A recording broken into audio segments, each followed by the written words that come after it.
The ceramic mug shattered against the marble floor of the Suncheon Grand Hotel's penthouse lobby, and for 3 full seconds, nobody in that gilded room drew a breath. Keturah Washington stood frozen, her right hand still extended, still trembling, still feeling the ghost of the handle she'd just released. Steam rose from the dark puddle spreading across a pair of handmade Italian loafers that probably cost more than her monthly rent. Splattered across custom-tailored charcoal wool, across a silk tie the color of dried blood, across a jawline she now realized, too late, belonged to a man who did not get coffee thrown on him. Ever. His security detail moved first. 3 men in identical black suits stepped forward like a single organism, hands reaching inside jackets. Keturah heard the soft click of something metal, and her knees almost gave out. The lobby manager, Mr. Dobrev, came sprinting across the marble with his arms already raised in apology, his face the color of old paper. "Mr. Sion, I am so deeply sorry. She's new. She's out." The word came from the man with coffee dripping down his face. He didn't raise his voice. He didn't need to. "All of you. Out." The security detail hesitated. "Sir." I said out. They left. Dobrev left. The 2 assistants clutching tablets left. The bellhop pretending to polish a brass rail left. Within 45 seconds, the only 2 people remaining in that $100,000 lobby were Keturah Washington, a 26-year-old black woman from the south side of Chicago who had moved to Seoul 11 months ago chasing a dream that had curdled into survival, and Yoon Seo-seon, who was, though she did not yet know this, the 34-year-old head of the largest organized crime syndicate in the Korean peninsula. He pulled a pocket square from his ruined jacket, dabbed slowly at his jaw. His eyes, and this is the part she would remember for the rest of her life, his eyes weren't angry. They were curious. "You have," he said in English that carried only the faintest accent, "exactly 1 minute to tell me why." Her mouth opened, closed. The rage that had crested through her 10 seconds ago, that had curled her fingers around that scalding mug and flung it with every ounce of 8 months of swallowed humiliation, was draining out of her now and leaving behind something much more dangerous. Clarity. She was going to lose her job, her visa, the apartment she could barely afford. Her mother's medication back home in Chicago was going to run out in 19 days and there would be no one to pay for the refill. "Because," Keturah said, and her voice did not shake, which surprised her more than it surprised him. "You called me a thing, in Korean, 3 times, and you thought I didn't understand." Something flickered across his face. The corner of his mouth moved.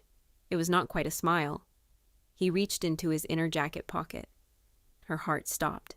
He pulled out a leather billfold, counted bills with the absent precision of a man who never checked prices, and set a stack on the reception counter beside her. $10,000. Cash. "For your honesty," he said, "and your aim." Then he turned and walked out of the lobby, leaving her standing in a puddle of his coffee, holding more money than she had ever held in her life, with no earthly idea that she had just stepped directly into the center of a war. But to understand how Keturah ended up here, coffee-stained, $10,000 richer, and marked by a man whose name made Interpol field agents flinch, we need to go back. Before we go any further, I need to ask you something. Have you ever been so tired of being the one who gives and gives and gives that you woke up one morning and realized you didn't even recognize the person in the mirror anymore? Have you ever swallowed your pride so many times it started to taste like your own blood? Have you ever been called a name, in a language you weren't supposed to understand, by a man who assumed your silence was your only option? If you answered yes to any of those, this story is for you. This is the story of a woman who stopped apologizing for taking up space, who learned that the softest thing about her was not her weakness, it was her strength, who threw a cup of coffee at the most dangerous man in Seoul, and in doing so, threw away the smaller version of herself she'd been wearing like borrowed clothes for 26 years. It's about romance, yes, but not the fairy tale kind, not the rescue kind. It's about the kind of love that shows up and hands you the sword instead of swinging it for you. Before we dive back in, funny if you believe that a woman can walk through fire and come out looking like the fire itself, hit that subscribe button right now. And while you're down there, drop a comment and tell me the one moment in your life when you finally stopped shrinking. I read every single one. Now, back to Keturah. Back to the beginning. Back to Chicago. 11 months before that coffee left her hand. The South Side in January is a specific kind of cold. It gets into the joints and stays there. Keturah Washington knew that cold the way you know the face of your own mother, which was not a coincidence, because it was her mother's face she saw every morning when she checked on her before her shift. Loretta Washington was 59 years old and had worked as a home health aide for 31 of those years, until her left kidney failed in the summer of what would become the worst year of both their lives. Loretta needed dialysis 3 times a week at the Advocate Christ Medical Center on West 95th, and the copays had already eaten through her savings, Keturah's savings, and most of a credit card that Keturah prayed every night she'd be able to pay down before the interest swallowed it whole. Keturah had graduated from Northern Illinois University with a degree in East Asian Studies and a minor in hospitality management.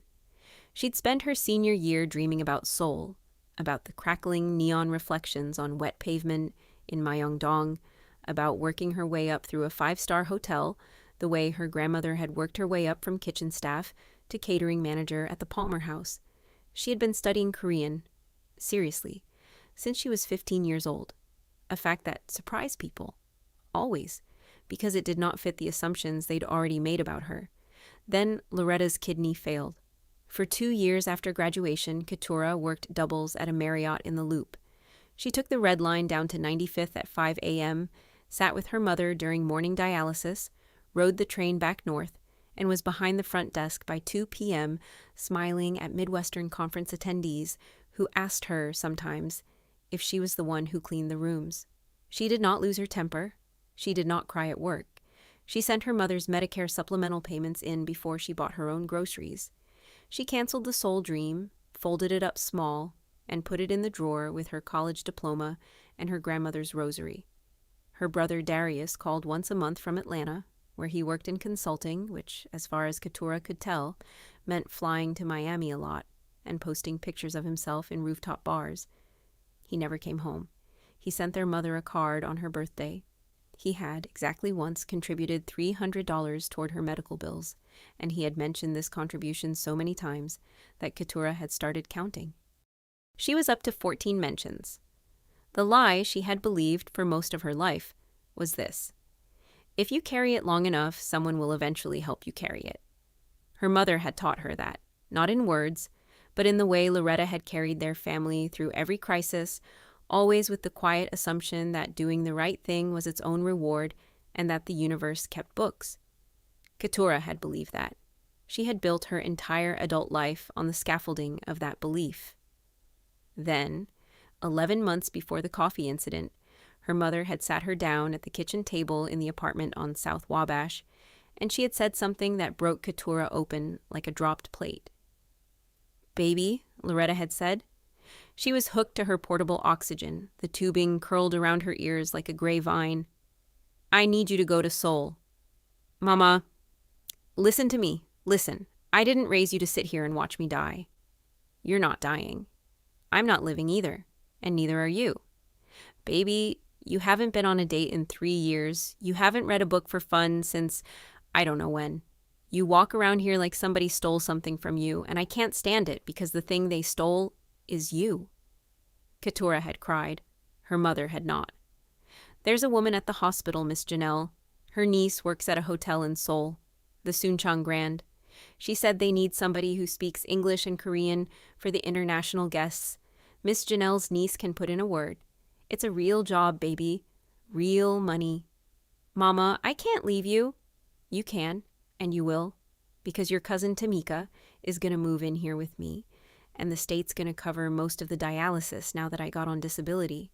And you, Keturah Marie Washington, are going to go to Seoul, and you are going to live. You hear me? You are going to send me a picture of yourself in that city looking like the queen you are." 3 weeks later, Keturah was on a plane. She was 25 years old. She had never been out of the country. She had $1,100 in her checking account, and she was terrified. She was also, for the first time in 3 years, awake. The Suncheon Grand Hotel sat on a hill in the Gangnam district. It was owned on paper by a holding company out of Jeju Island. Its clientele was 70% international business travelers and 30% a quieter, stranger class of guest. Men in dark suits who checked in under names that did not match their accents, women in sunglasses who did not remove them even at night, men who rented the entire 27th floor for private dinners and left no receipts. Keturah noticed. She was trained to notice, but for the first 8 months she kept her head down. She worked the morning front desk. She perfected her Korean. She sent $2,000 home every month. She rented a studio in Hongdae the size of her college dorm room, and she slept, for the first time in years, a full 8 hours. She started smiling at herself in the mirror again. And then, on a rainy Wednesday in the 11th month, Yoon Seo-seon walked through the revolving glass doors of the Suncheon Grand, and the small, careful life Keturah had rebuilt began, quietly, to crack. He did not look like a monster. That was the first thing. He looked like money. Specifically, like old money pretending to be new money, which is a distinction only certain kinds of people can read. His suit was unremarkable until you noticed the hand stitching. His watch was not flashy, no Rolex, no Patek visible. But the thin strip of steel on his wrist had the subtle sheen of something made by a Swiss atelier that only took commissions by referral. He was 6 feet tall, in a country where that was rare. He had sharp, narrow features and the kind of black hair that catches light like wet stone. He checked in under the name Minjun Park. Keturah knew immediately it was not his real name. Not because of any single thing, but because the registration staff had gone unnaturally quiet when he walked in, and because Mr. Dobrev, the general manager, had come down personally from the 4th floor office to escort him to the elevator. Mr. Dobrev did not come down for anyone. Mr. Dobrev had not come down when the French ambassador checked in the previous March. Keturah filed it away and went back to her screen. 3 hours later, he came back down. He was alone. He walked directly to her station, ignored the other 2 available agents, and said, in flawless English, "You are the one who speaks Korean." It was not a question. She had not spoken Korean to him. "I'm Keturah, sir. How can I help you?" "The concierge upstairs gave me the wrong reservation for Youngsik tonight. 2 for 8 p.m. I need it changed to 1 for 9. "Of course. One moment." She pulled up the system. She could feel him looking at her, not the way men usually looked at her, which was either through her or too intensely at her. He was looking at her the way you might look at a piece of machinery you were trying to understand. "Mr. Park, I have you booked for 1 guest at 9 o'clock. Confirmation sent to your room." "Thank you." He did not move. "Is there something else, sir?" "You're Korean," he said. "In Korean." "Where did you study?" "Northern Illinois University, and on my own for 10 years before that." "Sir." "Self-taught at 15, he said, more to himself than to her. A faint, unreadable expression passed across his face. Then it was gone. "Good evening, Miss Washington." He had not looked at her name tag. She watched him walk away, and she felt, for reasons she couldn't articulate, the way you feel when a large animal has just passed close to you in the woods. Over the next 4 days, she saw him in the lobby 7 times. He never spoke to her again, but he looked, not in a way she could report, not in a way that was anything, really, just registered. Like she was a fact he was keeping track of. On the 5th day, the dispatcher arrived. He was a different kind of man. Thick-necked, expensive cologne worn too heavily, a gold ring on his right pinky that he tapped against the counter in a constant, irritating rhythm. He checked in under the name Cheol Soo Han, which was also, Keturah suspected, not his name. He did not make eye contact with her. He spoke to her in the particular clipped Korean that well-bred Koreans used with people they considered servants, and he did not bother to soften it for a foreigner who, as far as he knew, couldn't understand the nuance. And then, on the morning of what Keturah would later think of as the day, Cheol Soo-han came down to the lobby at 7:14 a.m. and asked for his key to be reprogrammed because he had, he said, locked himself out. He was on his phone the entire time. He did not look at her. He handed her his passport with 2 fingers, the way you might hand someone a dirty napkin. While she reprogrammed the key, he continued his phone call. In Korean, loud and careless, because he was standing 3 feet away from a Black American woman whose presence, to him, was equivalent to the plant on the counter. Yes, I understand. The Seon boy will be down at 8. Keturah's hands did not stop moving, but her ears pricked up. The Seon boy. In Korean, the way he said it, Seon ganom, was specifically disrespectful. An insult nested inside a reference. He thinks he's untouchable since the old man died. He is not. We move on Thursday, you understand me? Thursday. I want the route through Busan. Yes, I know about the woman. The American thing at the front desk? No. She's nothing. A decoration. She wouldn't understand a word if I screamed it in her face. He laughed. He hung up. He took his key from her. She did not meet his eyes. And he walked to the elevators. Keturah stood very still. Her hand, resting on the counter, trembled exactly once and then stopped. The Seon boy. Seon. Not Park. And the man upstairs who had looked at her like a fact to be catalogued was checking out at 8 a.m., and a man who did not know she spoke his language had just told her, unknowingly, that someone was planning to kill him.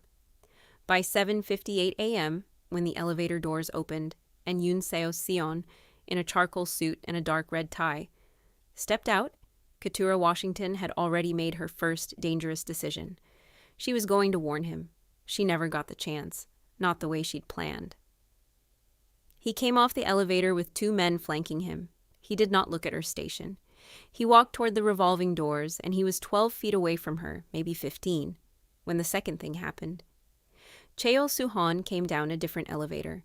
He saw Seon. Seon saw him.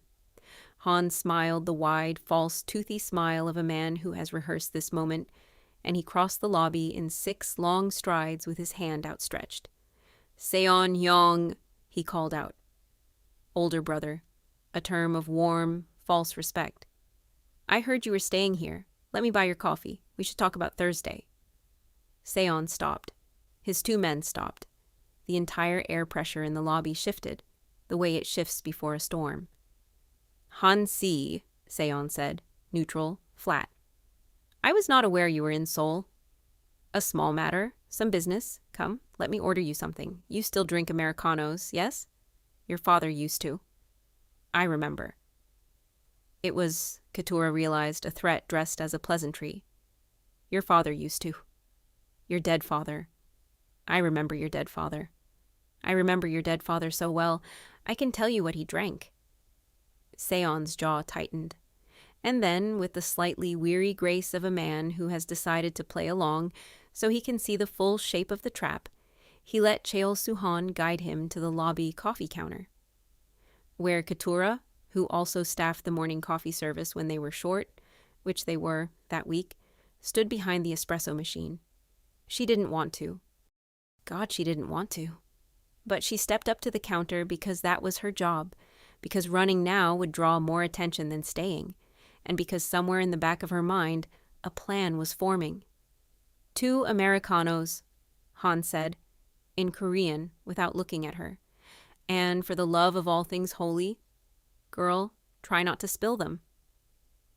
Seon, standing beside him, said nothing. He was watching her, though. She could feel it. Not threatening, evaluating. She made the coffees. Her hands were steady. And as she set them on the counter, she did something she had never done before in 8 months of service at this hotel. She spoke, in Korean, in the soft, polite, formal Korean of a well-trained hospitality worker, and she said, "The gentleman on the left should perhaps drink first. The beans are fresh." It was a nothing sentence. It meant nothing. Unless you were paying attention. Unless you noticed that she had identified Han, the gentleman on the left, specifically, and that she had suggested he drink first. A Korean speaker, a real one, would understand the old test, the old gesture. You drink first, to prove the cup is not poisoned. Seon's eyes flickered up to her face. Han laughed. He had not caught it. He was already lifting his cup, tapping his pinky ring against the ceramic. Cheeky little thing, isn't she? Seon, you should put her in one of your clubs. She'd make good money. And that was the moment. That was the phrase. "그녀는 그냥 물건이야, she's just a thing." He said it to Seon in the casual dismissive Korean of one man to another about a third party assumed to be furniture. He said it twice more in the next 90 seconds, while Seon stood there, his coffee untouched in his hand, his eyes now locked on Keturah's face with an expression she could not read. A thing. A thing. A thing. Keturah felt 8 months of swallowed silence rise up in her throat like bile. 8 months of being called Wegugin in tones that were not warm. 8 months of watching guests speak about her in her own ears. 8 months of smiling. 8 months of being her mother's good daughter, which in this moment felt like a cage. She looked at Seon. Seon looked back at her. And in his eyes, almost imperceptibly, something said, "Do it." She picked up the mug. She threw it. But here's what she didn't know. What nobody in that lobby knew except 3 men on the 8th floor watching security feeds and 1 woman on a phone in Busan. The coffee Han had just tried to hand Yoon Seo-seon was, in fact, dosed, not with poison, with something subtler, a benzodiazepine cocktail, the kind of thing that would have made Seon stumble in the next 11 minutes when his black sedan pulled into traffic on Tehran Row, and a second vehicle, driven by men Han had flown in from Osaka that morning, would have collided with it from the passenger side. A traffic accident. Very regrettable. Seon had known. He had smelled it the moment Han handed him the cup. He was going to play the scene out, observe Han's accomplices, and then decline the drink with some graceful excuse. Keturah's coffee throw, aimed at Seon's face, had arced past Seon in a brown comet and taken out entirely. The cup of coffee in his hand. Shattered it. Soaked his jacket, yes, but also, inconveniently for Cheol Soo-han, destroyed the evidence. She had, by accident, saved his life twice. Seon dismissed the lobby. He paid her $10,000. He walked out. What Keturah did not know, and what she would learn in 48 hours, in a gray conference room in a building she would not be permitted to name, was that Yoon Seo-seon was the Oyabun of the Seon Syndicate, that his father had been assassinated 7 months earlier, that a war was underway for succession, that Cheol Soo-han had, in front of 200 hours of surveillance footage, just tried to poison him. And Keturah Marie Washington, 26, of Southside Chicago, had just become the most valuable witness in Seoul. The men came for her at 6 a.m. the next morning, not in a threatening way. 2 of them, in suits that fit too well, standing outside her studio apartment door with a woman between them. The woman was maybe 50, silver-threaded hair, a navy pantsuit, kind eyes that were also the eyes of someone who had seen too much to be surprised by anything. "Miss Washington," the woman said. "My name is In-hai Jang. I work for Mr. Seon. May we speak?" Keturah did not let them in. She put on a coat and they went to a coffee shop 2 blocks away. Neutral ground. In-hai approved. "You understand," In-hai began once their drinks were in front of them, "that you witnessed a serious crime yesterday morning. I saw a man get called a thing and I threw a cup at the wrong person." In-hai smiled. It was a real smile. "Miss Washington, please, we have the footage, we have the audio, we have the chemical analysis of the cup. You did not, in fact, break entirely. A few drops survived. You saved my employer's life. He is aware of this. He is also aware that you now possess information that certain parties would kill you to silence." Keturah felt very cold. "Who is he?" "He is Yoon Seo-seon. You have perhaps heard of the Seon family." She had not. She had been a front desk clerk, not a reader of Korean crime news. But her face must have done something, because In-hai nodded gently and began, with the patience of a woman who had explained this before, to lay out the shape of the thing Keturah had just stepped into. the Seon family. 4 generations of organized crime, transitioning over the last 20 years into a vast network of legitimate and semi-legitimate businesses, shipping, entertainment, construction, and the Suncheon Grand Hotel itself, which was why In-hai said delicately, certain hiring decisions are closely watched. Yoon Seo-seon had inherited leadership 7 months ago after his father, Dae-hyun Seon, had been shot to death outside his home in Seongbuk-dong by men who had never been caught. Yoon Seo, trained in American law and finance, had spent the 7 months since trying to drag the family business further into the light, and in doing so he had made enemies of the older lieutenants, who preferred the shadows. Cheol Soo-han was one of those lieutenants. He tried to poison Mr. Seon yesterday. You interrupted it. Mr. Han does not yet know you interrupted it. As far as he knows, you threw a cup in a tantrum. But he knows you speak Korean. He knows you heard his phone call in the lobby the previous morning. He has begun to ask questions about you. Keturah's coffee had gone cold in her hand. You're telling me I'm in danger. I'm telling you that you are in danger if you stay in Seoul. And I am telling you that you are in danger if you run, because running draws attention, and because Mr. Han has a very long reach, and because your mother in Chicago, Loretta, yes, receives her dialysis at Advocate Christ Medical Center every Monday, Wednesday, and Friday at 9 a.m. Keturah's hand went flat on the table. Don't. I am not threatening you. I am telling you what Mr. Han would look up within 48 hours if he decided you were worth the trouble. I am telling you what Mr. Seon would never permit to happen. But I am also telling you that Mr. Seon is not omnipotent, and a single motivated assassin in Chicago is very difficult to stop if you do not see him coming. Keturah closed her eyes. What do you want? She said. What does he want? He wants to make you an offer. He would like to propose that you become a private consultant for his organization for a period of 3 months. You will not be asked to do anything illegal. You will not be asked to lie, to launder, to carry, to lure. You will be asked to continue your employment at the Suncheon Grand in a slightly elevated position, concierge, with the pay that comes with it. And you will be asked to observe, to listen, to report to me anything you hear in Korean that the speakers believe you do not understand. In return, Mr. Seon will provide 3 things. She listed them on her fingers. 1. Private security for your mother in Chicago, for the duration of your employment and for 5 years after, at no cost to you. Not armed men at her door. Subtle.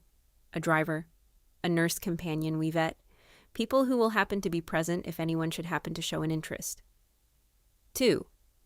Full payment of your mother's medical expenses, including a kidney transplant, if one becomes available through the legal donor registry, which Mr. Seon will absolutely not interfere with in any way that would be illegal, but for which he will pay every legitimate cost. 3. At the end of 3 months, if both parties wish to continue, we discuss further terms.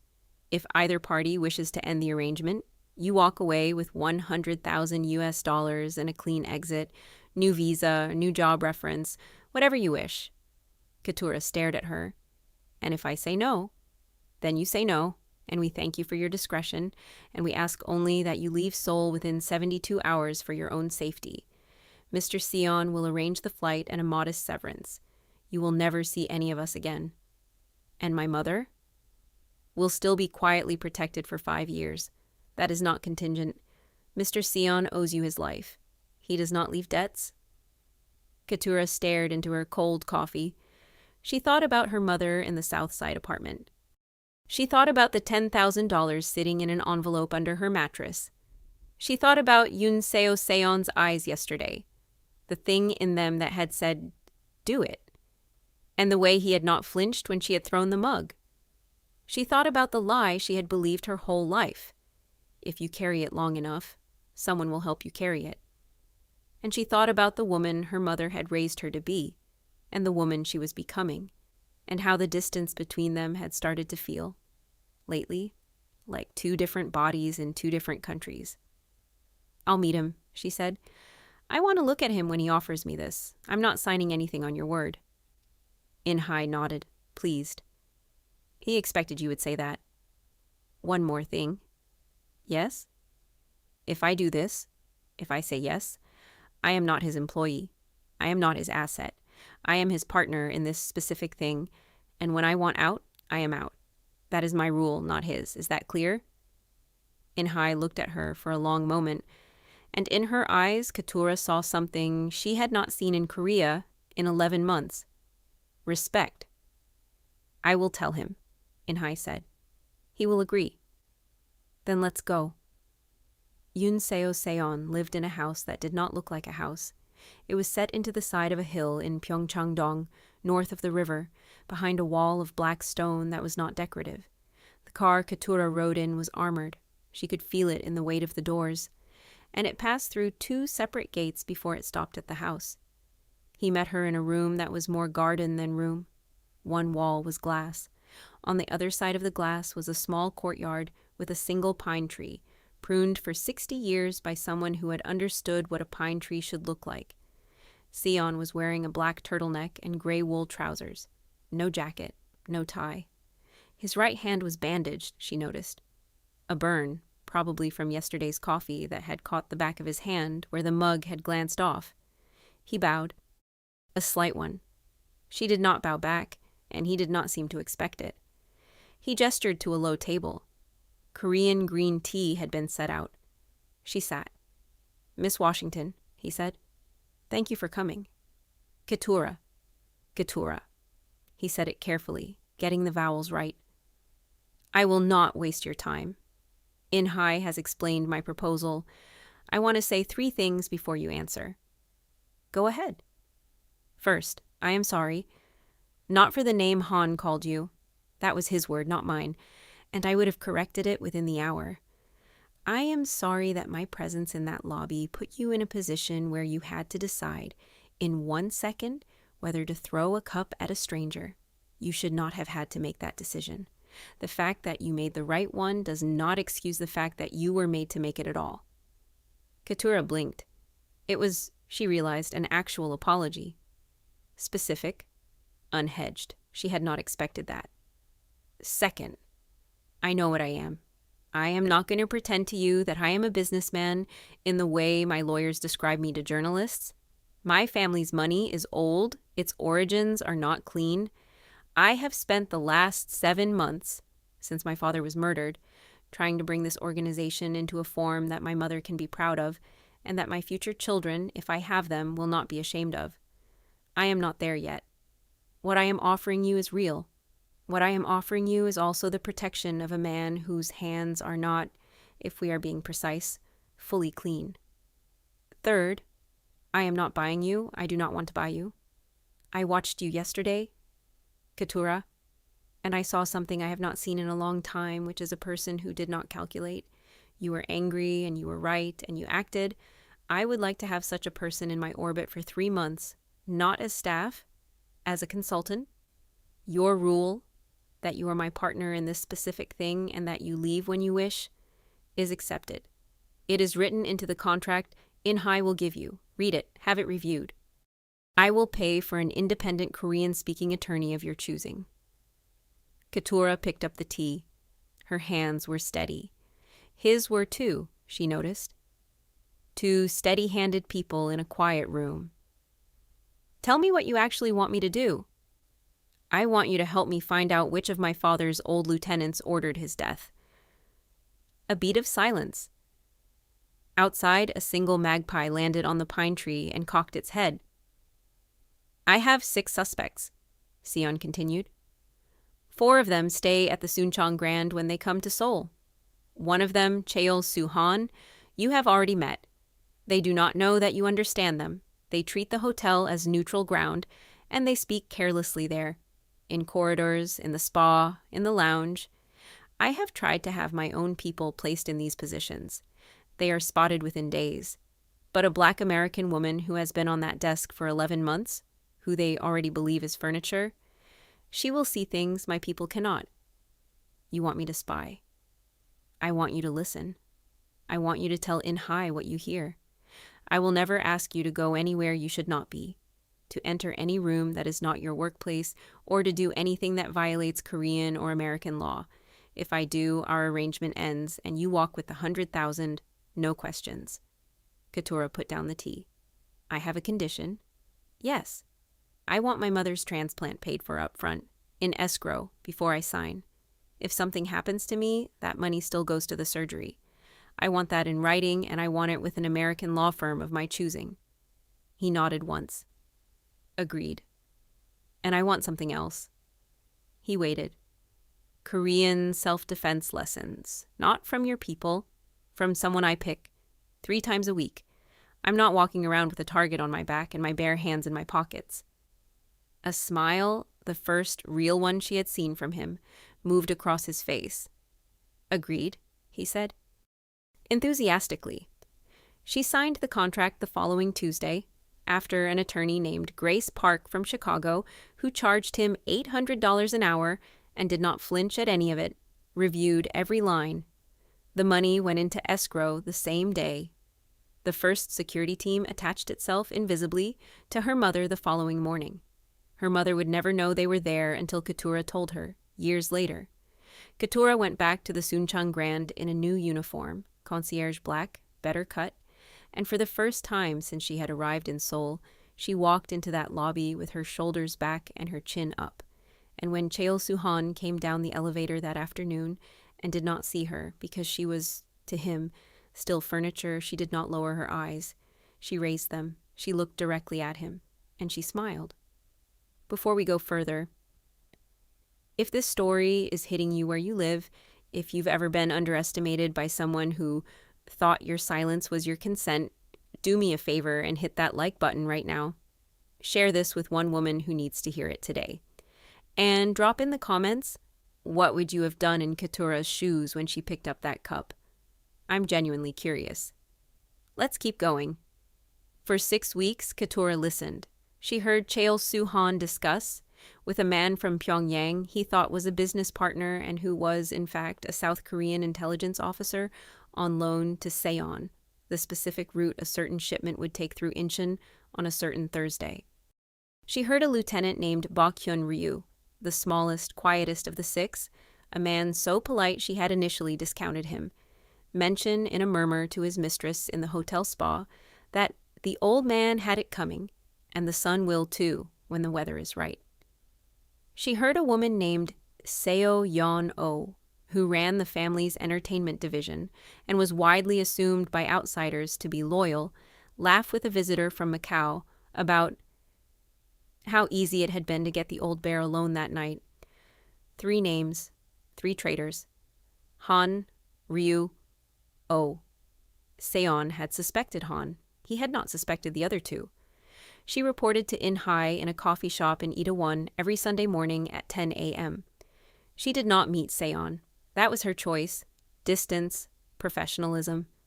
A line she drew that In-hai respected, and Seon, she sensed, respected even more.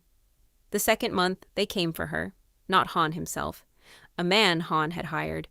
A skinny Ukrainian in a leather jacket who had been waiting on the street outside Keturah's apartment at 11:17 p.m.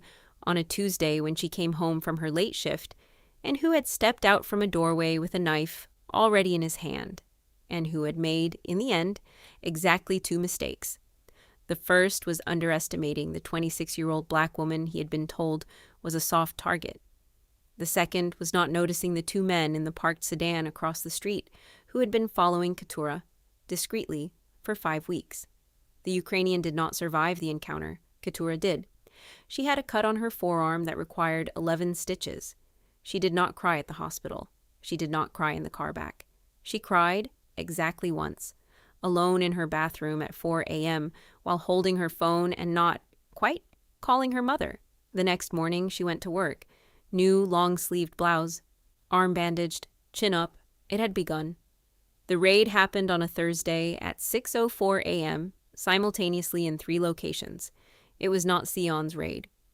It was the Seoul Central District Prosecutor's Office, backed by the National Police Agency's Organized Crime Division, executing warrants based on evidence that had been, over a period of 7 weeks, carefully and anonymously delivered to a specific prosecutor named Ji-won Choi by a source she would only ever describe, in her memoir 12 years later, as a woman who understood the difference between justice and revenge.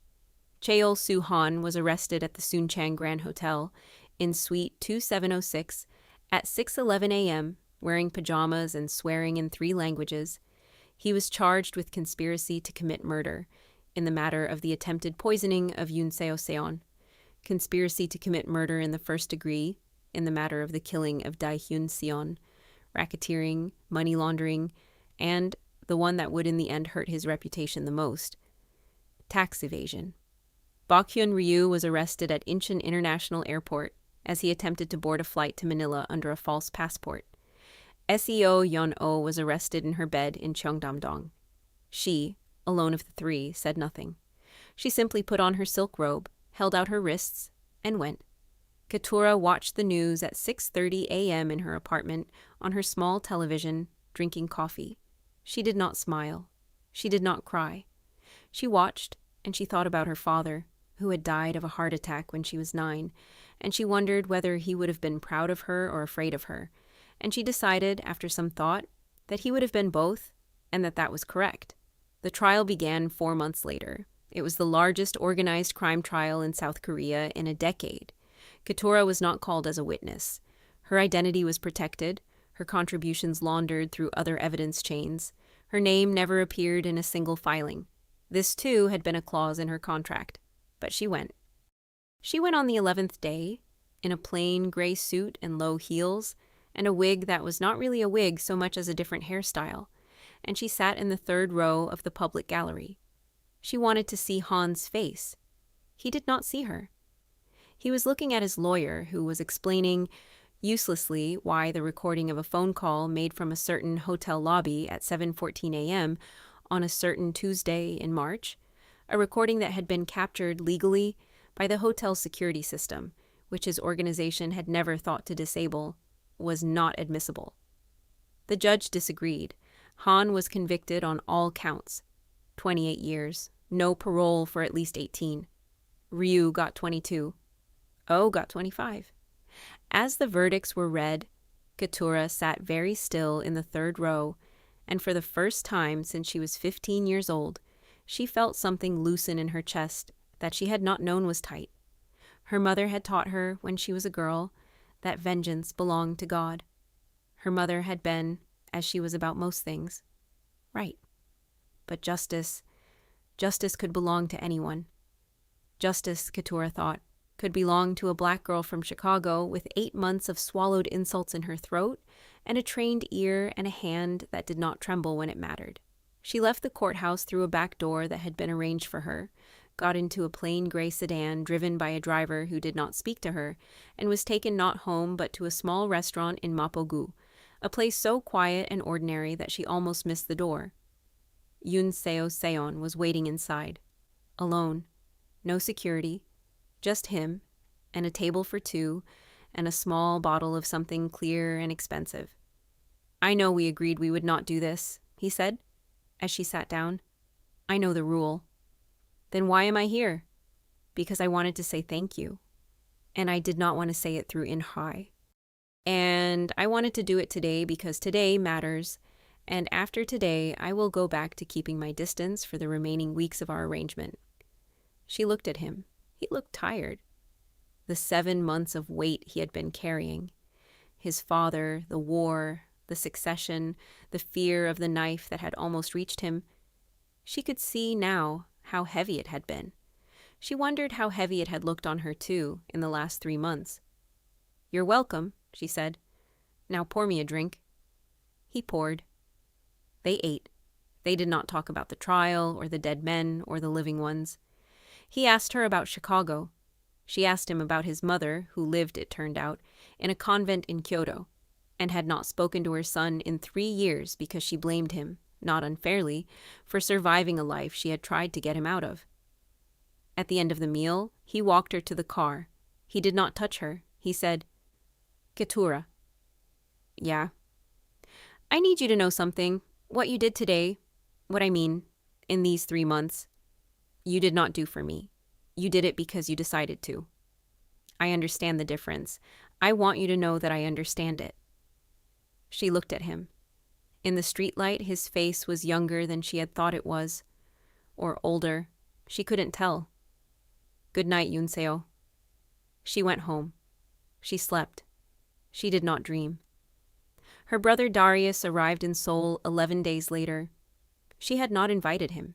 He had bought his own ticket, which was, in retrospect, the first sign. Darius did not buy things. Darius arranged for things to be bought. She met him at Incheon. He was wearing a white designer tracksuit that he had, she could tell at one glance, bought at a discount outlet and would spend the next 6 days pretending was full price. He hugged her. He smelled like the same cologne he had worn in high school. He called her Kiki, which nobody had called her in 15 years, and which he had specifically stopped using when he decided, at 22, that Kiki was beneath him. Baby sister, he said, holding her at arm's length. Look at you. You look different.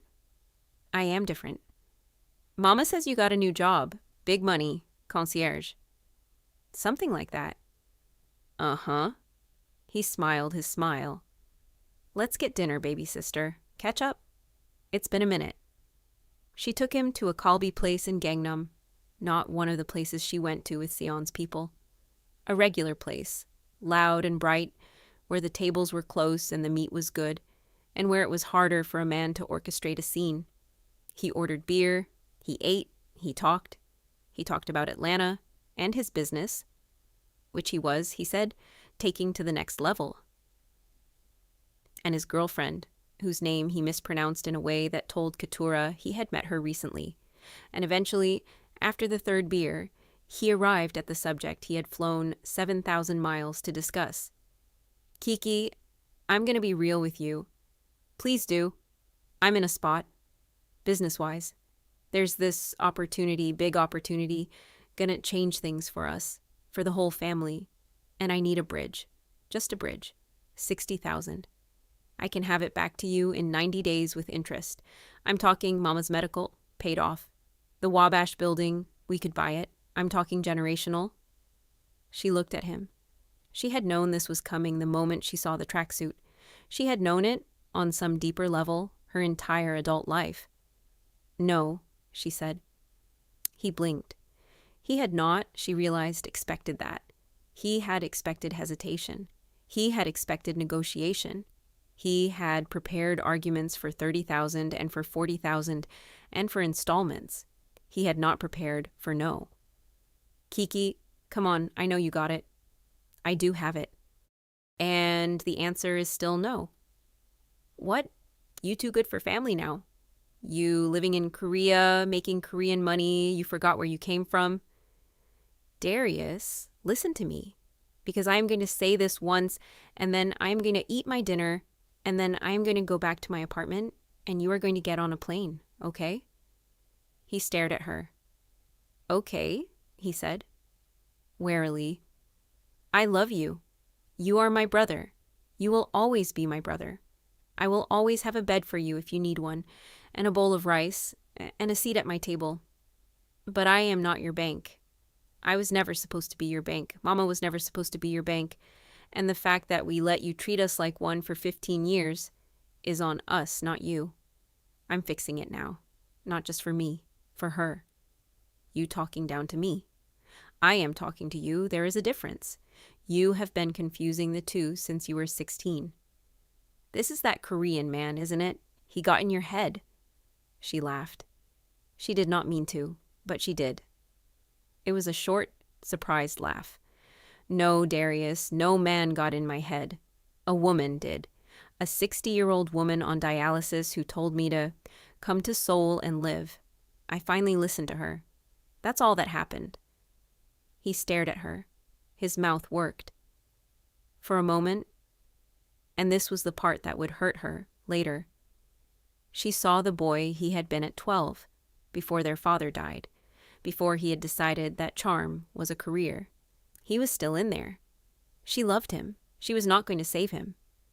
I'm not giving you the money, Darius. I am going to pay for Mama's transplant. in full, because that is what I came here to do.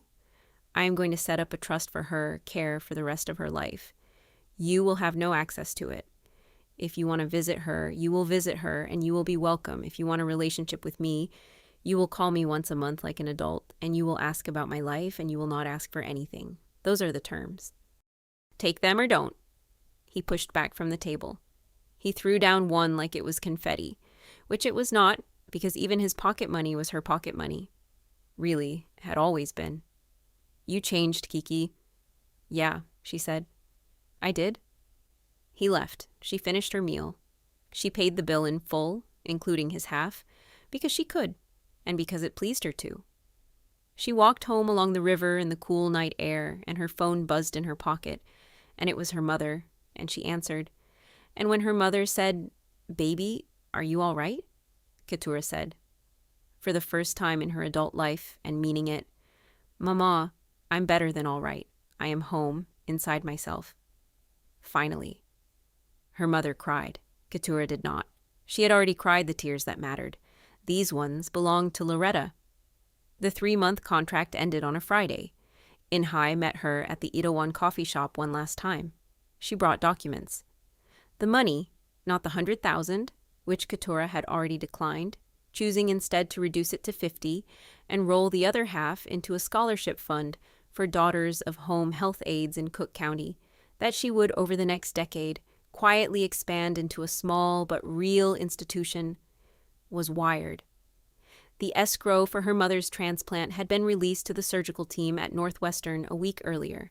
Loretta was scheduled for the operation on a Tuesday in October. "Mr. Seon asked me to tell you," In-hai said, over a final cappuccino, "that the offer to continue remains open, in any form you would like. Tell him thank you, and tell him no." In-hai smiled. He expected that. He asked me to tell you, also, that he respects it. What about you? Me? Yeah, In-hai. What's next for you? In-hai looked surprised, as if nobody had asked her this in a long time. I don't know, she said. He tells me that when this is all done, when the organization is fully legitimate, he intends to retire me, with full benefits to wherever I wish to go. I am thinking Jeju. I grew up there. I have not been back in 30 years. Go back, Keturah said. Go home. It matters. In-hai's eyes did something. Yes, she said. I think I will. They shook hands. It was the last time Keturah would see her for almost 2 years. 2 weeks later, Keturah walked into the Suncheon Grand Hotel, not as a concierge, not as a consultant, but as a paying guest. And she sat in the lobby restaurant with a notepad and wrote out in longhand a business plan. She had saved between her salary and her fee and the $10,000 from the coffee incident that she had never spent, a substantial amount of money. She had, over the past 14 months, learned the shape of Seoul's hospitality industry from the inside. She had noticed a gap, specifically foreign women, black women, brown women, women from countries whose languages nobody in the Korean hospitality industry had bothered to learn, had no concierge service in Seoul that was built for them. Every recommendation they got was filtered through someone else's assumptions about what they might like. Every apartment they tried to rent required a Korean guarantor. Every business contract they tried to sign put them at the mercy of a translator who did not share their interests. She was going to build that service. She was going to call it Baekrock, which meant, in Korean, 100 deer, from an old poem about women who travel far and find, in the distance, that they have been queens all along. She applied for the business visa. She rented a tiny office in Hapjeongdong, 2 rooms and a window. She hired her first employee, a Nigerian woman named Amara, who had been in Seoul for 6 years and knew the city's black expat community the way a priest knows his parish. She hired her second, a Korean woman named Yujin, who had spent 10 years in the hospitality industry being passed over for promotions in favor of men with half her skill. The first 6 months were brutal. She slept at the office twice a week. She lost 14 pounds she could not afford to lose, and then gained back 17 she was proud of. She did not call her mother to complain. She called her mother to tell her about her day, which was a different conversation.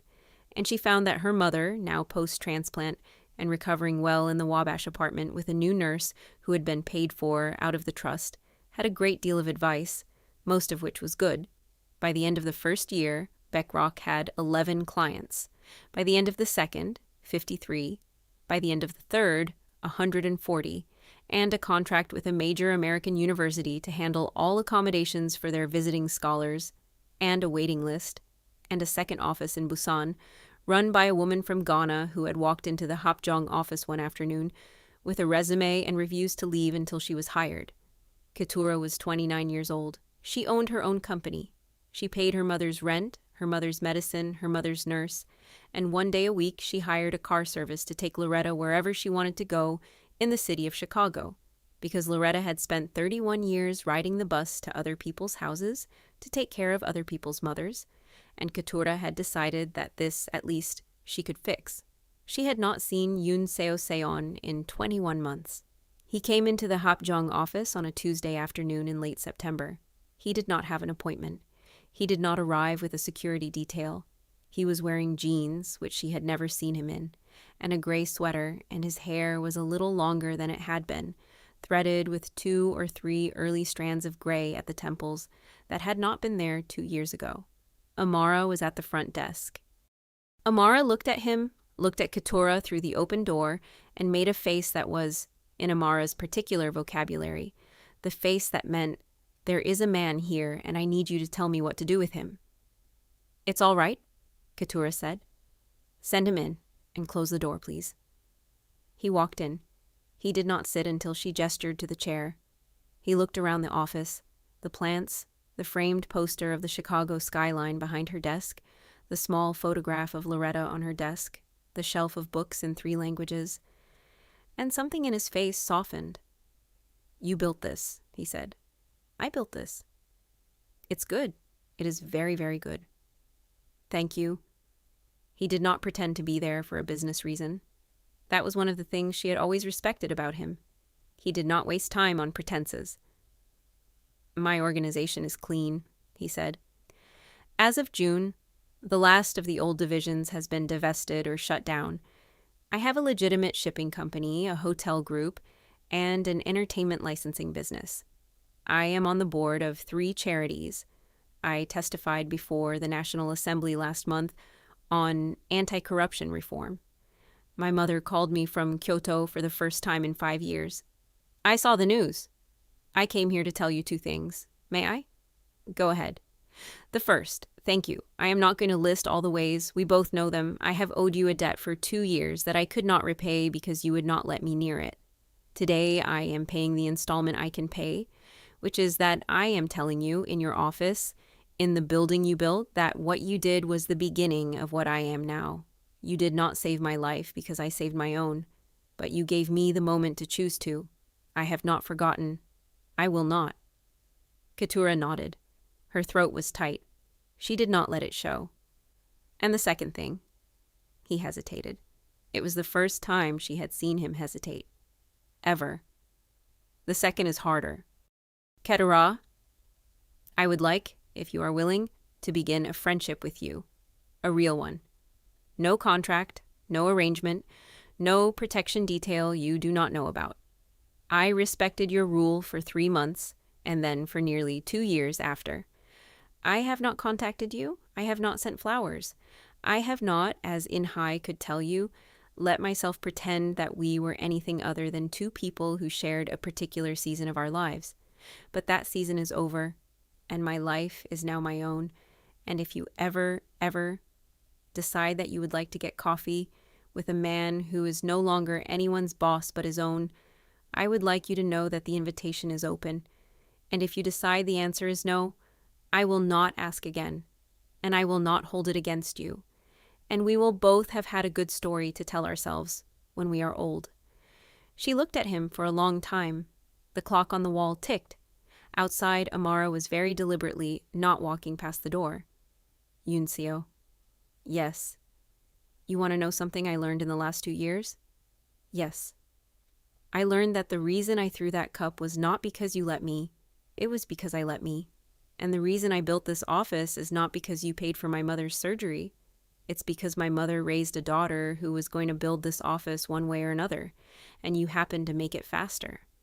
I don't owe you anything. You don't owe me anything. Everything between us is already even." He nodded. His face did not move, but his eyes, which had always given him away to her, went very bright. "Understood. Which means," she said, "that if I were to say yes to coffee, it would be because I actually want to have coffee with you. Not because I'm grateful, not because I'm scared, not because you're the most interesting man I met in Seoul, although you are. Because I like who I am when I'm talking to you. That's the only reason that counts. And there's a place in Yeonam-dong, Saturday, 4 o'clock. You buy the first round, I buy the second. We see what happens. I'll be there. Don't be early. It's tacky." He laughed. A real laugh. The second one she had ever heard from him. He left. Amara came in and looked at her face and said very quietly, "Is that the one?" "Amara." "Yes, boss." "Close the door behind you and take the rest of the day off, please. With pay." "On it." Keturah sat alone in her office, in the chair she had paid for with money she had earned, in the city she had chosen, in the life she had built, and she looked at the small photograph of her mother on her desk. Loretta was smiling in the photo. It was a picture from 2 months ago, at her 61st birthday, 2 years post-transplant, healthier than she had been in a decade. "Mama," Keturah said softly, "I am home inside myself. I meant it the first time. I still mean it now." She picked up her pen. She went back to work. Saturday was 4 days away. Let me tell you what this story was really about. It was not about a coffee cup. It was not about a mafia boss. It was not, in the end, even about a $10,000 tip, though that was one hell of a beginning. This story was about a 26-year-old black woman from Chicago who spent most of her life believing that if she carried her family long enough, someone would eventually help her carry it, and who found out, the hard way and the best way, that the help she'd been waiting for had to come from inside her first, who learned that the line between being a good daughter and being a consumed one was not drawn by anyone else. It was drawn by her, and it was hers to move, and it was hers to defend. Keturah Washington did not get rescued by a rich man. She rescued herself, and in the process she happened to stand close to a man who was also rescuing himself, and they recognized each other across that work. That is not a fairy tale. That is the real thing. That is the only kind of love that actually lasts. She built her company. She paid off her mother's house. She started a scholarship. She dated Yoon Seo-seon for a year and a half before she married him, on her terms, in a small ceremony in Jeju Island, where In Hae-jong, now retired, gave the first toast and cried through the whole thing. She kept her own name. She kept her own money. She kept her own self. Her brother Darius, for the record, because I know you're wondering, eventually called her. 2 years after Seoul. He called her sober. From a rehab in Arizona she had not paid for, and he apologized specifically and without qualification for 15 years of things, and she listened, and she forgave him, and they are today something like siblings again. Not because she rescued him, because he finally rescued himself, and she was still there on the other side of his work, waiting. So let me ask you one more time before we close this out. Have you ever felt invisible in a room full of people who thought your silence was your consent? Have you ever been called a name in a language you weren't supposed to understand? Have you ever held a cup in your hand and wondered what would happen if you finally threw it? If you have, I want you to do something for me. 3 things, actually. 1. Hit that subscribe button because stories like this one are the whole reason this channel exists, and I've got more of them coming. 2. Drop a comment below and tell me the moment you threw your cup, the moment you stopped swallowing, the moment you decided. I read them. I answer as many as I can. Your story matters here. 3. Share this video with one woman you love. 1. Text her the link right now. Tell her you thought of her. You don't have to explain. She'll know. Because at the end of the day, Keturah Washington didn't get a fairy tale ending. She got something better. She got herself back. And so can you. I'll see you in the next one.